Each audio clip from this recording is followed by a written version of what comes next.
So I'm here with Brenda. So nice to meet you here, Brenda. Yeah, you too, Paula. And we are here at the VegMed Conference.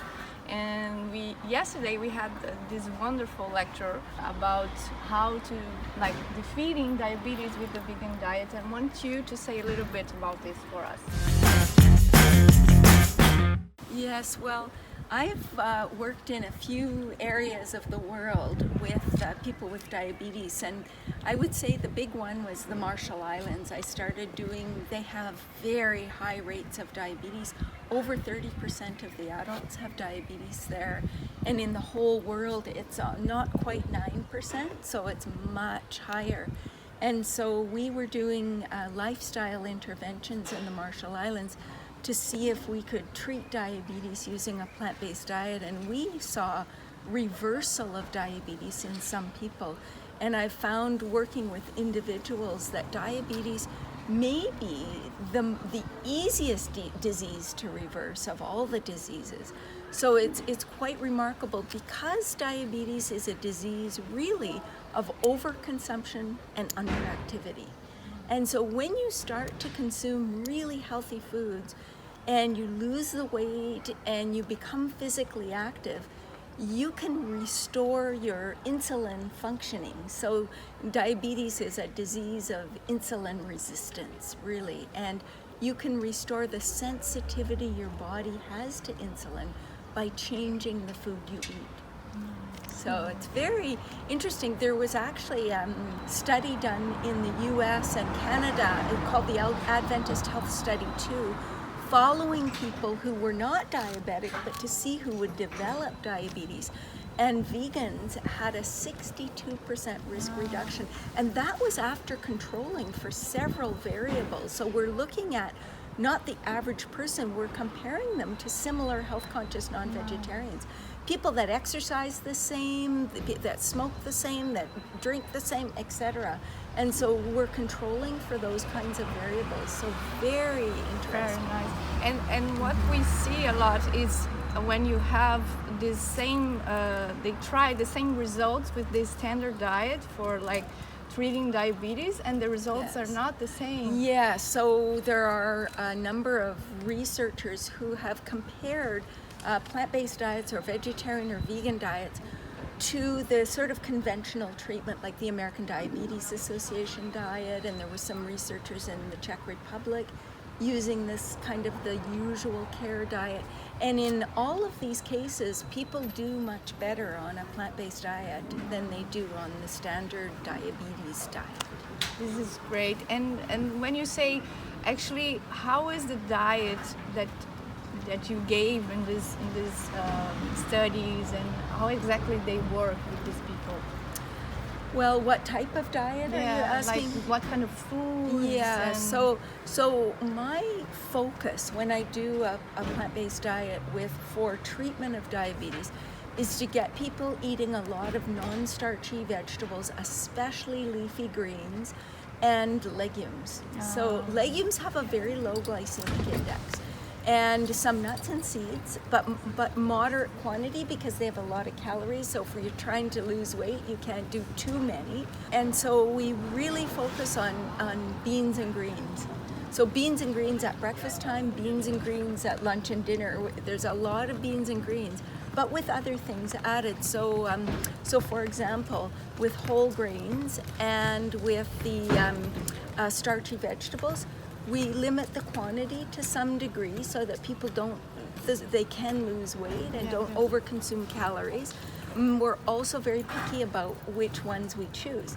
So for example, within that group of whole grains, people think, all whole grains are created equal if they have their puffed brown rice cake versus their, sprouted kamut berries. And so, and truly, there's a huge difference in degree of processing of whole grains. So there's no question we need to get rid of refined grains. Yes. So the sugar and the white flour products and all of those, we want to eliminate as much as possible. But within the whole grain world, we need to be very selective. So what we do for the most dramatic impact is stick to intact whole grains mostly. Yes. And when I say intact whole grains, it means the grain as it's picked off the plant. Like in the nature. Nothing bad added, nothing good taken away. Yes. And so that's really the goal. And so how do you eat that? Well, you could sprout the grains and put them in a breakfast bowl. You could cook the intact grains like barley or kamut or quinoa and put them in a breakfast bowl or a soup or a salad. And if you draw a line of the good, like the best stuff that you can have, That's and right. also the ones that you have so to... the one below the intact grains would be cut grains like steel cut oats or bulgur, and then would be the rolled whole grains, and then the shredded, and then the ground, Nice. and then the flaked, and then the puffed at the bottom. And as you go down that hierarchy, you increase the impact on your blood sugar because you've increased the surface area of the food and it gets absorbed much more rapidly. But you also, as you go down that hierarchy, you're actually destroying more nutrients. Yes. So you're exposing the food to oxidation and you're getting greater nutrient losses. So there are many reasons to stay as high on the hierarchy as you can, especially if you're fighting disease. Yes. And what do you think about fruits? Because we have seen a lot of people like avoiding fruits and they're Yes. saying a lot of things. What do you think about it? Well, fruits, if you look at the evidence and you look at whether or not fruits increase your risk of chronic disease, consistently they're shown to be protective, even against diabetes. So, and the reason they're protective is they're high in fiber. They're high in antioxidants, they're high in phytochemicals, so they help fight against disease because of those reasons. Now, yes, they contain fructose, but when you have fructose that is packaged with fiber, that fructose is released more slowly, and the amount of fructose in fruit is much smaller than what you would get when you extract fructose and add it to beverages. So when you drink a soda that's fructose sweetened, you might have a 20-ounce Pepsi. You would get 36 grams of fructose, whereas you would get on average about 6 grams from a piece of fruit. So there's not the concern about fruit that there is about fructose in concentrated form being added to food. Yeah, it's totally different. People Totally just different. mix the information. Yes, and there's actually a summit online called the Mastering Diabetes Summit that interviews many experts, and I've been privileged to be a part of the summit on the last 2 summits. And the people that run the summit are both have type 1 diabetes. They're young guys with type 1 diabetes who are very knowledgeable, and they both eat very high fruit diets and have remarkable success with them. So it's interesting for people that want to learn more, they can go to Mastering Diabetes Summit. Yes, nice. And tell me a little about you. When did you start and how long are you vegan? Yes, well, I became a dietitian about 35 or more years ago, and I have been a vegan for 30 years. 30 years, that's So nice. yeah, so a long time. My children are in their 30s, and so basically raised them eating a plant-based diet. And so, you know, the exciting thing for me is that I'm getting my next birthday, I'll be 60. I've been married for 40 years within the next month or so. And I do not feel much different than I did when I was 25. Yeah, you And can that's look the it. goal. But I feel physically, I can run as fast, I can still do the splits, I can do headstands or handstands, I can do, everything I could do when I was younger. And most people my age can't make that same claim. They're on 13 medications, many of them. And so I'm not on any medications. And so that's, I think, the most exciting thing about choosing a plant-based diet. When you put it together really well, it preserves your longevity and your health. And the longest lived people in the world all eat plant-based diets. You may have heard of the blue zones, and of course, the 5 places where people live the longest, healthiest lives, and when they're old, they're still healthy and they're productive and they're in their garden.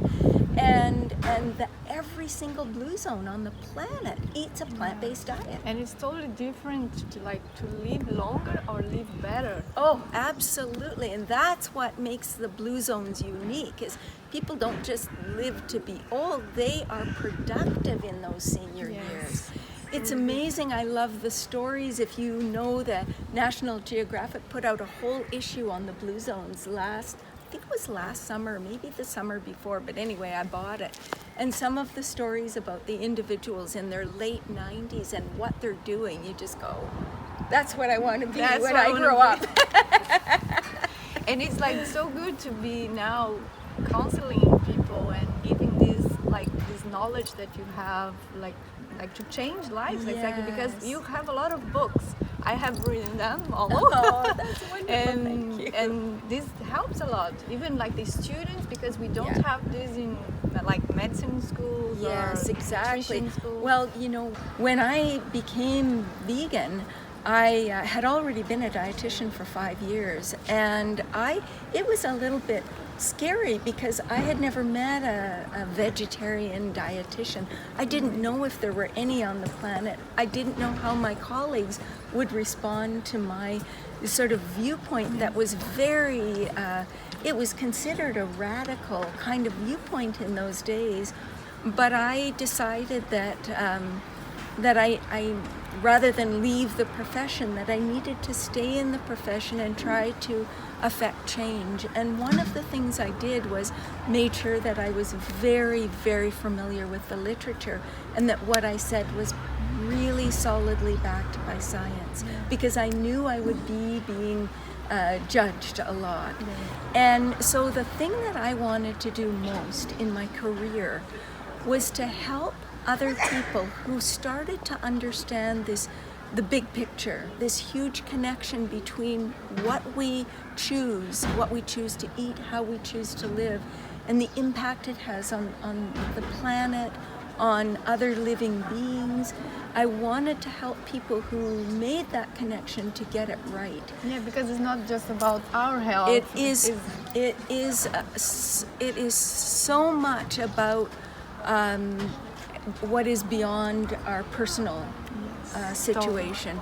And so for me, I just wanted, because to me, a failed vegan, a child that doesn't get enough B12, or someone that doesn't do well on a vegan diet, becomes exhibit number one for why other people are justified in eating meat. And so my goal was to make sure that anyone that wanted to be vegan had the tools and the information they required to do this very well. I want people to achieve the best health possible, eating with compassion and with sustainability in mind. So we are having Brenda in Brazil in October for our plant-based conference, and we're looking forward to see you there. I'm so excited. I've never been to Brazil. I've always wanted to go to Brazil because I've heard so many wonderful things about it. So I'm honored to be coming and very much looking forward to meeting the people in Brazil. Yeah, so nice. Thank you, Brenda, to talk with us. Thank you so much. And we see her in Brazil very soon. Thank you.